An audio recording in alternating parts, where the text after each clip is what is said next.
বান্দরবানের মাত্র ৬ জন ব্যক্তি আছেন যারা র্যাং-মির্চ ভাষায় কথা বলতে পারেন। তাদের ৩ জন থাকেন ক্রাংশিংপাড়ায়, ২ জন নাইক্ষ্যংছড়িতে এবং ১ জন ম্যানসিংপাড়ায় বসবাস করেন। তবে তারা সবাই একই এলাকার বাসিন্দা না হওয়ায় এই ভাষা চর্চার সুযোগ তাদেরও তেমন একটা হয়ে ওঠে না। ফলে নতুন করে কেউ এই ভাষা শিখছে না। আমি পুয়া নছেনে, আমি বু নছেনে, আমি এজন না সেনে আমি এজন মরেলে আর রেংমিটা কথা কয় মানুহ আর নথাইলো। এখন রেংমিছ ভাষা এবিয়া কথা কয় মানুষ আমি 2 জন থাইতে আর আমি 2 জন মরেলে শেষ নথাইলো।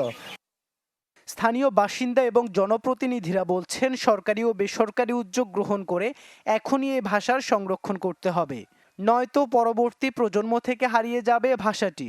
চর্চা না থাকার কারণে চিম্বুক পাহাড়ের মানুষ এবং আলীকদমের আশেপাশে যারা আছে তারাও এই ভাষা বলতে পারতেছে না। রেংমিচ ভাষা আমি কিছু কম বুঝি, কিছু অংশ আছে আমি একা আছি বলে আদিবাসী নিয়োগ সময় রেংমিচে আমি এই কথা বাংলা থেকে আমি বললাম। এই লোকগুলা যদি মারা যায় এই ভাষাটাও এই বাংলার মানচিত্র থেকে টোটালি হারিয়ে যাবে বলে আমরা আশঙ্কা করছি। র্যাং-মির্চ ভাষায় এখন পর্যন্ত একটি বই লেখা হয়েছে।